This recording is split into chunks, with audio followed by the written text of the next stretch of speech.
ہے کیونکہ قرآن میں فرمائے انما یوفی الصابرون اجرهم بغیر حساب. صبر کرنے والے بندے اور اللہ کے بندیوں کو یہی قیامت کے روز کہا دے گا تمہارے صبر کے بدلے اتنے ڈھیر ہیں نیکیوں کے جتنا چاہے لے لیجیے بغیر تلنا. کوئی دوسرا عمل نہیں ہے. اس لیے عبادت روزوں میں اللہ تعالیٰ کیا فرمائے نبی صلی اللہ علیہ وسلم کہ اللہ تعالیٰ کہتے ہیں بندوں کے اعمال نماز کے اتنے لے کیا روزے حج کے اتنے عمرہ کے اتنے زکات کے اتنے مگر روزے کا مقدار متعین نہیں. کیوں؟ نبی صلی اللہ علیہ وسلم فرمائے کہ اللہ تعالیٰ کہتے ہیں مگر روزے کی عبادت کو میرے طرف کر دیجئے میں جیسا چاہوں دیتا ہوں جتنا چاہوں دیتا ہوں کیونکہ روزہ صبر سے تعلق رکھتا ہے. اپنے نفس کو کھانے پینے سے صبر کرنا پڑتا اپنی شہوت سے صبر کرنا پڑتا اپنے زندگی کے امور کے اندر جتنے بھی گالی گلوچ بد کلامی اپنی زبان کی حفاظت کرنا پڑتا بہت سی چیزوں کو قابو میں رکھنا پڑتا اللہ کی رضا کے لیے. اس لیے صبر کرنے والوں کے لیے بے حساب نیکیاں اللہ تعالیٰ دینے کے لیے تیار ہے. مگر کیا لینے والے صبر کو اپنی زندگی میں لیتے ہیں یا نہیں؟ اس لیے صبر کے بھی دوسرے موضوع پہ جانے سے پہلے اپنے صبر کے دو اور اہم باتیں ہیں جس کو اگر یہ باتیں محسوس ہو گئے تو انشاءاللہ ان کے اندر ایک ہمت آ جائے گی کہ صبر سے کام لے. اور اللہ تعالیٰ قرآن مجید میں ان اللہ مع الصابرین تو کہہ چکی کہ اللہ تعالیٰ صبر کرنے والوں کے ساتھ ہے. مگر اس کے ساتھ ساتھ اللہ کے نبی صلی اللہ علیہ وسلم کو نماز پڑھیے روزہ رکھیے زکات دیجیے صدقات کیجیے مختلف ہدایت کی عبادت کیا ہے مگر آپ کو معلوم نبی صلی اللہ علیہ وسلم کو اپنی ساری دعوت کی زندگی اور آپ صلی اللہ علیہ وسلم کی نبوت آنے کے بعد سے اللہ تعالیٰ 70 مرتبہ سے زیادہ نماز اور روزے کے بارے میں نہیں مگر صبر کے بارے میں آپ صلی اللہ علیہ وسلم کو تلقین اور حکم دیا گیا ہے. صرف آپ کو نہیں بلکہ آپ کے خاندان کو بھی. صرف صبر نہیں بلکہ صبر سے جڑ جاؤ اور باندھ لو اپنے آپ کو ہمیشہ کے لیے. اللہ تعالیٰ کیا فرمائے وَأَمُرَ أَهْلَكَ بِالصَّلَاةِ وَاصْطَبِرْ عَلَيْهَا. اے محمد صلی اللہ علیہ وسلم اپنے گھر والوں کو نماز کا حکم دیجیے مگر صبر سے باندھ دیجیے اپنے آپ کو کیونکہ صبر پابندی کی علامت ہوتی ہے نمازوں کو لے کے چلنے کی. اور اسی طرح ایمان والوں کو کیا اللہ تعالیٰ حکم دے رہا ہے یا ایھا الذین آمنوا اے ایمان والو اصبروا وصابروا. دو الفاظ تقریباً قریب ملتے جلتے ہیں. اصبروا وصابروا ورابطوا واتقوا اللہ. تقویٰ کو چوتھے مرتبے میں پہلے صبر آنا بعد میں آخر میں تقویٰ آ سکتا ہے. اصبروا صبر سے کام لو وصابروا صبر کی عادت ڈالو اپنے میں ورابطوا اور اسی کے اوپر جم کے رہو واتقوا اللہ پھر اس کے بعد تقویٰ ملے گا. تو یہ اس لیے تو اللہ تعالیٰ عمر فاروق کی بہت اچھی بات ہے. عمر فاروق رضی اللہ عنہ کہتے تھے اللہ کی قسم جب بھی کوئی مصیبت یا پریشانی مجھے آ جاتی تھی تو میں اس مصیبت اور پریشانی میں اللہ تعالیٰ کی 4 چیزوں میں شکر بجاتا. پہلا شکر اللہ کا اس پہ ادا کرتا ہوں کہ یہ مصیبت میرے جسم صحت پہ آئی میرے مال پہ آئی میرے ایمان پہ نہیں آئی میرا ایمان صحیح سلامت ہے. نمبر 2 اللہ کا شکر اس پہ نکالتا ہوں کہ یہ مصیبت صرف یہ حد سے یہ لیول سے یہ مقدار سے آئی اس سے بڑھ کے نہیں آئی میں تو اور کیا حال ہوتا تھا. نمبر 3 شکر اس پہ بجاتا ہوں کہ اللہ تعالیٰ میرے گناہ یہی صبر کے بدلے میں میرے گناہ یہی پاک صاف کر دیتا ہے. اگر احتساب کروں گا میں اور قیامت کے دن جہنم سے اپنے آپ کو بچا لوں گا وہاں پاکیزگی صاف ہونے کی نوبت نہیں آئے گی.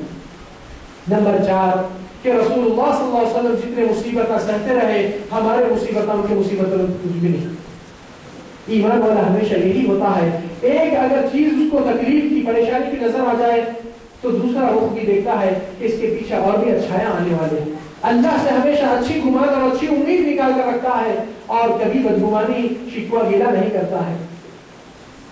نبی صلی اللہ علیہ وسلم کے زمانے کا ایک واقعہ جو ایک خاتون جس کے شوہر کا انتقال ہوتا ہے اور اپنے شوہر کی قبر کے یہاں روتے رہتی ہے رسول اللہ صلی اللہ علیہ وسلم آ کر کہتے ہیں اللہ کی بندی صبر سے کام لو اللہ سے تقویٰ اختیار کرو اور صبر سے کام لو.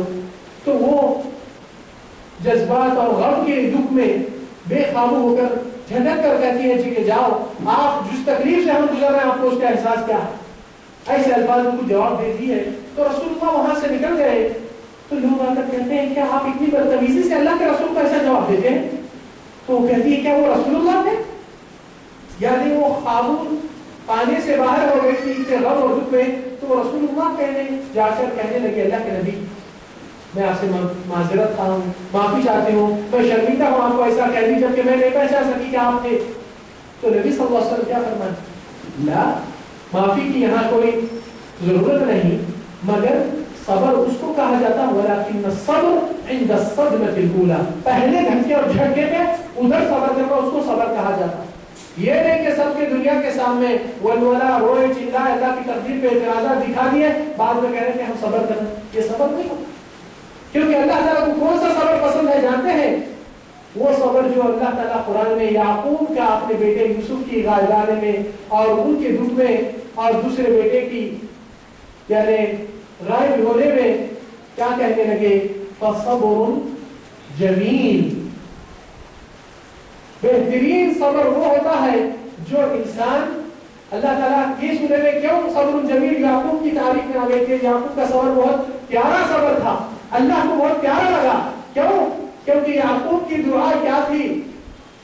جب بیٹے کہنے لگے کہ تم یوسف کی خوشبو آ رہی بول کر ابھی بھی یاد کر رہے اتنے دسوں سالوں کے بعد آپ بولتے ہیں یوسف کی دعا آ رہی ہے، اللہ کی قسم تم تو دماغ سے سرک گئے، آپ کا تو دماغی کام نہیں کر رہا ہے۔ تو کیا کہنے لگے؟ انما اشکو بثی وحزنی الی اللہ، میری غم اور میرا دکھ، میری دل کی تکلیف اور میری فریاد میں تو صرف اللہ کے سامنے رکھتا ہوں، اور اللہ سے مجھ کو وہ امید ہے جو تم لوگوں کو نہیں مانتے۔ تو یہ صبر جمیل کا معنی ہے کہ انسان اپنا معاملہ اپنے اور اپنے رب کے درمیان رکھے، کیونکہ ایک تابعین کے عالم دین تھی، ان کے پاس ایک نوجوان جو ان کے حلقے میں دین سیکھتا تھا، آ کر کہا اے شیخ میرے پاس یہ پریشانی آ گئی، میری بیوی ایسی ہے، گھر میں ایسے پریشانیاں ہیں۔ تو جتنے بھی اپنی حالت بیان کر رہا تھا اپنے استاد سے، ان کے استاد نے کہا کہ بیٹا ٹھہر، آپ اپنی تکلیف دو میں سے ایک کو کہہ سکتے ہیں، یا تو آپ کے عزیز ہمدرد مخلص ہے تو آپ کی تکلیف دیکھ کر وہ بھی بیچارہ دکھی حال ہو جاتا ہے، اور یا تو آپ اپنے دشمن کو سنا سکتے ہیں جو کہ وہ دشمن آپ کے اوپر اور تانے مارنے کے لیے موقع تلاش کر رہا ہے۔ تو آپ ایسا کیوں نہ کریں کہ اپنی تکلیف وہاں پر پیش کیجیے جہاں سے آئی اور وہاں سے اٹھایا جا سکتی ہے۔ اور اللہ کی قسم بیٹے تیرے سامنے جو پہاڑ نظر آ رہا ہے، مجھ کو 20 یا 30 سال سے میری بینائی اتنی چلے گئی، آج تک میری بیوی کو تک پتا نہیں کہ میں اتنا کمزور ہو گیا۔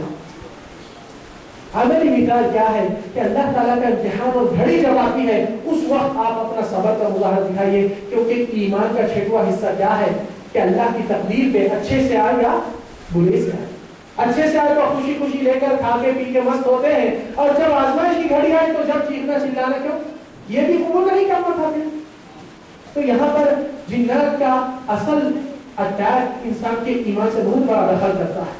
انسان کو بے ایمان کرنا یہ تو ابلیس کا مقصد پہلے سے اس کا منصوبہ اعلان ہو چکا تھا۔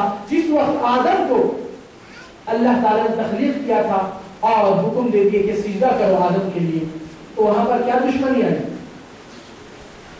ابلیس کی سب سے پہلی نافرمانی جو اللہ تعالیٰ کے ساتھ ہوئی، اور وہی ابلیس کی سنت کرنے والے آج دنیا کے اندر جتنے بھی آپسی خوشگوار تعلقات بگڑ چکے ہیں، آپسی دراریں اور دلوں میں کپت، کینہ، بغض، کراہت اور نااتفاقی، اس کی شروعات اور جڑ اگر تلاش کریں گے تو یہی حسد کی جڑ سے آتا ہے، یعنی کہ ابلیس کی سنت کو ماننے والے۔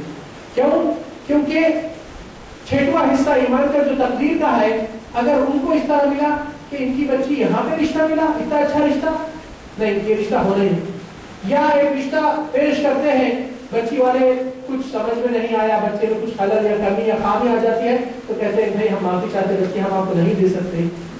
یہ جہالت کی بنیاد کے اوپر، گھمنڈ کی بنیاد کے اوپر، حسد کی بنیاد کے اوپر، ٹھیک ہے ہم بھی دیکھ لیں گے تمہاری بچی کا روی بھی کیسا ہوگی، جا کر اپنے قدمہ ایمان کو سودا کر دیتے ہیں، آخرت کو تباچار کر دیتے ہیں اور اپنی بزدلی کو بہادری سمجھتے ہیں۔ تو کہنے کا مقصد یہاں پر یہی حسد جس کی وجہ سے ابلیس اور اس کے ماتحت جتنے بھی جنریشن سوائے جو ایمان لائے، کیونکہ ایمان والے آنے کے بعد ایمان پہ ایسے افعال میں تو نہیں